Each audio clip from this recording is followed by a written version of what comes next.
Hello, and welcome to the presentation on doing business with the County of Essex. The purpose of the presentation is to outline the goals and objectives of procurement, to identify what and who we buy for, and also how to become a supplier to the County of Essex. The county's procurement goals are to demonstrate value for money, to contract with qualified suppliers and service providers, and to ensure that we comply with the established procurement principles and procedures. Our objectives are to acquire goods and services in a manner that is open, fair, and transparent. Open in that it encourages competition, fair that it ensures equal treatment to the participating proponents, and transparent in that it can stand the test of public scrutiny and truly reflects the fairness in the spending of the public funds. Ultimately, we need to be compliant to our obligations under the trade agreements, under our purchasing bylaw, and under our procedures and processes.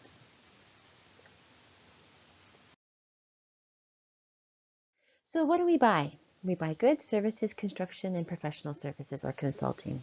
An example of goods would be perhaps vehicles, the EMS ambulance fleet.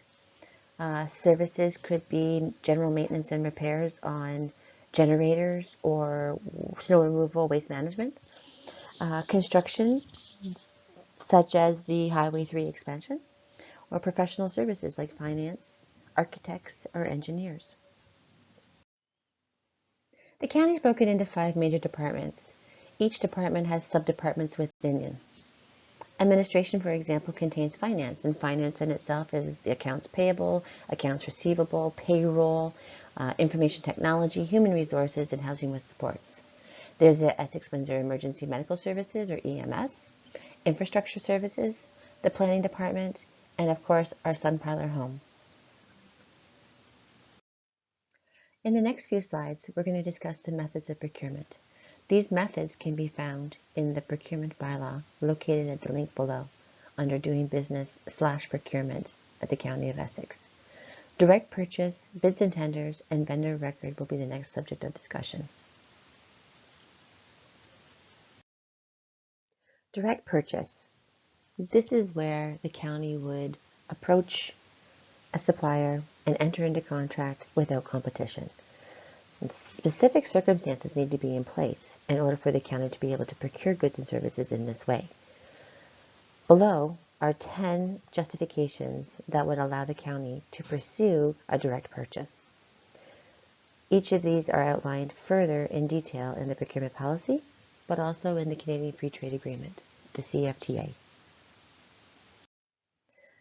The County of Essex is moving with the times, and long are gone the days of paper submissions, hard copies. Today, online procurement is the way of the future. Bids and Tenders is the procurement platform of choice for the County of Essex and hundreds of other municipalities. Here is where we will post and accept submissions on tenders and bids. Please visit the links below and see what it can do for you. The county has recently refreshed the vendor record program. We have 2 categories to start. One is projects that are greater than $300,000 and projects that are less than $300,000. Phase 1 launched in Q4 of 2020, and we expect that the second phase will launch in Q4 of 2021. For more information, please click on the link above. Listed on this screen are the most commonly used types of procurement: a request for quote, a request for tender, and a request for proposal are the 3 most common types of procurement that the county will use. The difference between a quote and a tender is that tenders are generally utilized in the construction world.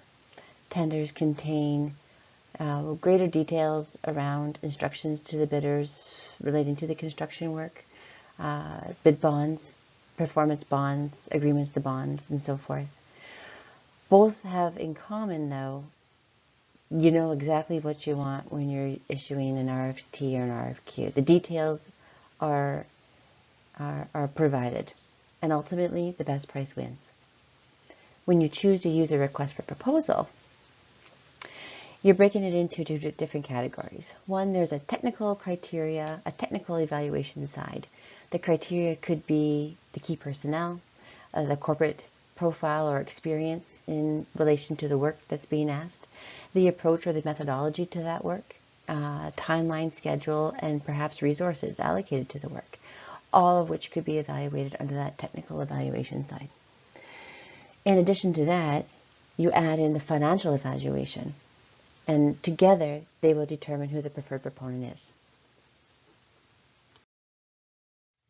This concludes the PowerPoint presentation. I appreciate you taking the time and reviewing the slides as they've been provided to you today. If you have any further questions, here's my information.